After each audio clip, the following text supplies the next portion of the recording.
What's going on, everyone? Welcome back to the FPL video. My name is Mo, and today I'll be going through my team selection for Game Week 27. Game Week 26 is still going. At the time of recording this video, there are still two players of my team still to play, which is Ben White and Saka for Arsenal, who will be playing Wolves this evening. But what a week it's been. We've got lots to discuss. We'll talk about how my team went, how my triple captaincy chip played out, what it means for my rank, what am I going to be doing in terms of my chip strategies. We'll discuss all of that today. But before we get stuck in, if you haven't given the video a like, give us a like. And if you haven't subscribed to FPL INKLING, hit that subscribe button and join the family. So let's get stuck in how this week has gone so far. A massive green arrow. I've gone up 132,000 places. So I was around 420,000. But I think I've gone up to around 283 now. So I think actually it's changed since last night. Nearly 40,000 spaces or places I've gone up, which is a good sign for my team. What went well, what didn't go so well. We'll give a little good analysis of my team and what my future plans are for the week ahead. For substitutions or transfers, for example, I can actually bring players in from my bench. I actually had 19 points from my bench, which we'll go through as well, which is a kick in the teeth because I could have got even better. But hey, we can reflect on it. Do I need to make subs from my bench or do I actually make transfers? So we'll go through all the strategies that I have planned and any chip strategies that I do have planned in the next coming game weeks. So I put Foster in goal as he had a double game week. So I took Edison off the main starting 11 and put him on the bench. What a wise decision it was because Spurs did beat Man City and scored 3 goals. Yes, Watford last night were dreadful against Crystal Palace, conceding 4. So he didn't really get any points there. But I still got a +5 considering I made that shout and got 2 games out of Foster. Now my defence, Alexander-Arnold, 6 points, was benched against Norwich. Clean sheet last night, no returns, a bit unfortunate, but hey, still got the clean sheet points. In terms of Van Dijk, again, Mr. Reliable, clean sheet points plus a goal. So really happy with that as well. 14 points. Got Ben White, who got 2 points. A bit of a shame, really, because Arsenal conceded against Brentford in the 95th minute. I lost 4 points off White, but gained 3 points on Saka with the bonus point system. So only lost that by 1 point, so not too bad of a loss. But again, he's still to play Wolves, so if I could get a clean sheet or a couple of bonus points out of him to help me edge towards the 150 points mark, which will hands down be the highest I've ever got in FPL since I've been playing for the last 6 to 7 years. So I'm looking forward to hit the 150 mark. Bowen, 1 point, disappointing, didn't get me any returns. But hey, he's been good recently, so I don't personally have any issues of him not getting me any points for this week. Cancelo, 1 point as well. City scored late on, making it 2-2, but Harry Kane got the last-minute winner, so they scored 3. Cancelo got me a point. Now, the main man, Mo Salah, so 84 points. This is why I was saying triple captaincy at the start of the season, when I had a lot of people kind of like, the right word to use is, were a bit aggressive or probably a bit abusive at times as well, saying, you know, you should use a triple captain here, your rank's around 3 mil, it's not going to work out. But guys, here I am, in the top 300,000, and I said it was going to be a marathon, not a race, and fingers crossed, touch wood, as you guys can see, since the last like 8 to 10 game weeks, I've gone from about 3 million, 3.3 mil rank to the top 300,000. My aim is to get into the top 100k. That was my aim. This is my highest rank I've ever achieved in the FPL game, by the way, which is around 480 odd thousand. But again, the aim is to get into the top 100k, and that was my objective from day one. Obviously, I wanted to win the game, but let's see if I can get there. Not too far now. It's within reach.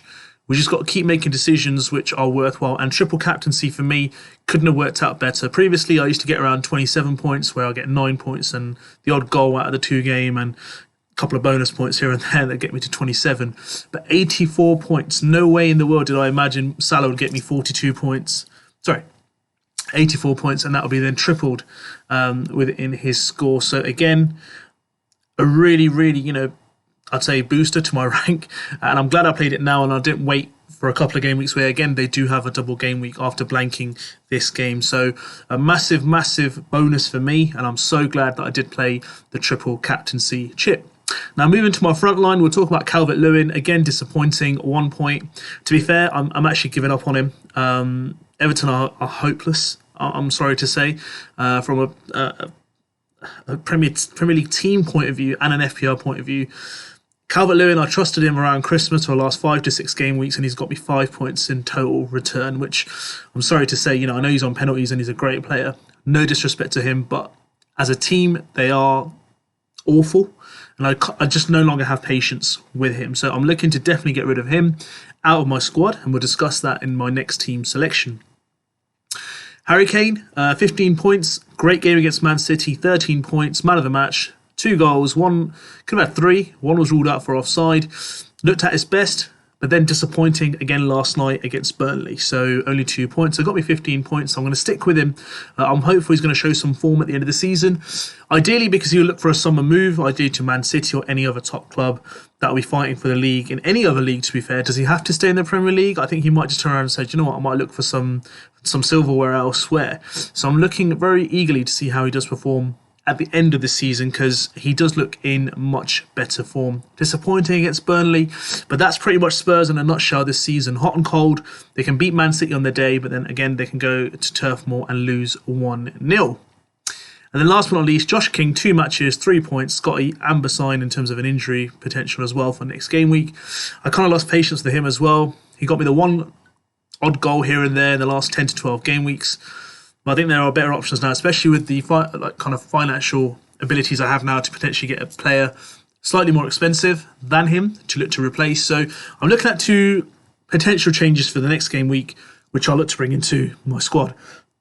Sorry about that. So I'll look to bring that into my squad and make sure it looks a lot more stronger moving forward into the last phase of the season. So we're almost, I'd say, entering the last phase now, the last third. This is where it's literally now chips are going to be played and rankings will move up and down.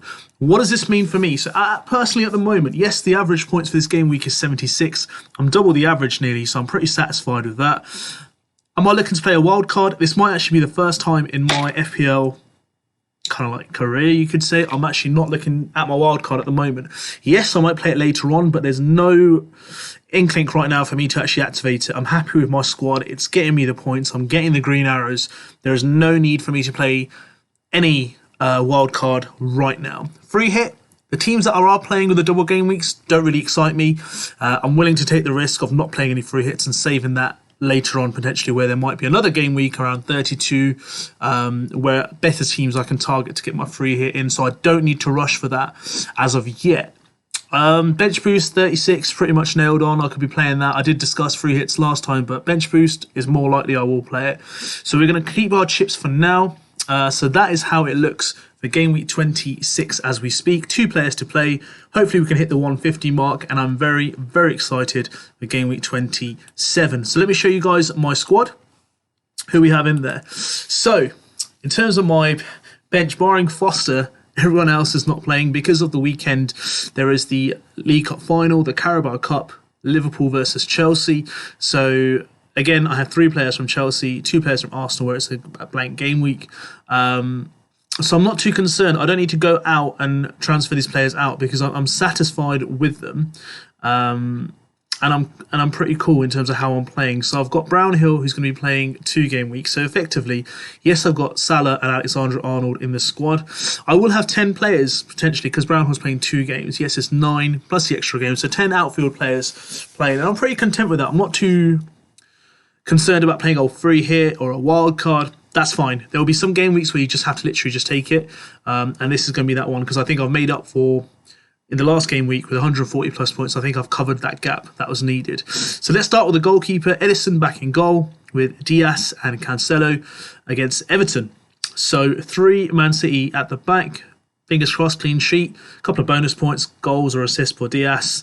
Even Edison, who's good with a long ball. So that'd be good to see if he can get some points as well. So I'm pretty hopeful they can keep a clean sheet at Goodison Park. Everton haven't been that great, but you know what, knowing my luck, if they do score, that's going to be my clean sheet backbone is gone. But I'm expecting Man City to have a reaction, considering the result they had at home against Spurs and Liverpool then thumping Leeds 6-0 to narrow the gap to only 3 points with the game, with plenty of games in hand to be fair, and they play each other as well at the Etihad in a couple of weeks' time. So a strong reaction is expected from me, from Man City. In midfield, I've got Douglas Luiz, who'll be playing Brighton. Away has been a bit quiet recently, but he's still on set pieces, so I'm not too concerned about that. So hopefully he could spring a surprise for me. Bowen had a quiet game last game week, playing Wolves. Now, Wolves have a great defensive record this season, so there's no reason why they can't continue that. But Bowen has taken his game to another level. If it wasn't Wolves, I probably would have captained him this week. But because of his form and the way he's played, I've put the vice captaincy on him for this game week. Then we got Brownhill for Burnley, Crystal Palace away, first game, and then Leicester at home. He got 19 points, was it? Let's have a look. I think it was 19. Was that my total score? No, 16, sorry. So he got 16 points for the last game week, which I had him on the bench. A shame, I could have taken advantage of that, but you can't predict these things. So if you can carry his form over, get me another double point a game week, happy days. And then up front, captaincy, I'm going to put it on Kane this week, playing Leeds. They're probably one of the worst defensive teams in the league in terms of conceding. They're away in terms of Tottenham, so they're at Ellen Road. Again, they're not going to change their game. A reaction from Spurs, a reaction from Harry Kane, potentially. Could be another goal fest. Could be goals galore. So I'm backing Harry Kane to do what. If I had Son, I would have put it on Son either way. So either of the Spurs player would have got it. Yes, I know I've always talked about double game week players, but Josh Brownhill, yes, is a great option, no doubt. But I just favour Harry Kane in this game week, and I hope it pays off. Now, I've made 2 changes this game week. The first one is Jimenez. Raul Jimenez from Wolves has come in for Calvert-Lewin. So Dominic Calvert-Lewin has been transferred out. I was going to say shipped out. Transferred out. So Jimenez comes in, looking in a bit of good form. Good fixtures near the end of the season. Have had a good season so far on penalties. So no striker really stands out. But Jimenez, I just thought I'd back him for this end of the season. The second transfer I've made is Dennis from Watford. So King to Dennis. It doesn't matter who I already had. Firstly, I couldn't afford Dennis when I did bring King in. But I've got Dennis in now. In terms of form-wise, he's been better than King. Yes, King's on penalties. But if I've got the funds, why not bring him in? Yes, I've got Manchester United, who played well last night against Atletico Madrid. But hey, they won against Leeds as well, but they can certainly be scored against. They're not invincible in terms of being defensive. So I've brought Dennis in. Again, it's just Brozier, Dennis, whoever you want to bring in around that kind of price mark. I've got Dennis. So that's going to be looking like my squad. I mean, moving forward, let's see all our squads are back to normal. So I can literally bring in Saka, Van Dijk in for Douglas Luiz and Brownhill. And then Ben White I can rotate with Dennis. If Arsenal have a good game in hand or a good game in that week or a double game week, then he can be brought in for that sake. So that's what my squad looks like for game week 27 moving forward. So 9 outfield players and one of them has a double game week. So effectively 10 players. I'm looking positive. I'm in the top 300,000 now, 283,381. So the rank is going up. Thank you for all your kind comments. Thank you for all your kind comments to back me and support me in this difficult time I've had in the last couple of game weeks. I really, really do appreciate it. Thank you for watching. I'll be back before the deadline in the morning on Saturday morning to do a deadline stream. We'll discuss all latest news, changes, transfers, updates that you should know before you submit your squad. I want to say thank you for watching. Join the league. The league code's below my camera screen if you haven't joined yet on the FPL page. If you haven't liked the video, give us a like. If you haven't subscribed yet, hit that subscribe button and join the FPL INKLING family. I hope you guys enjoyed this video. Have fun, take care of yourselves, and I'll see you guys soon with some more content.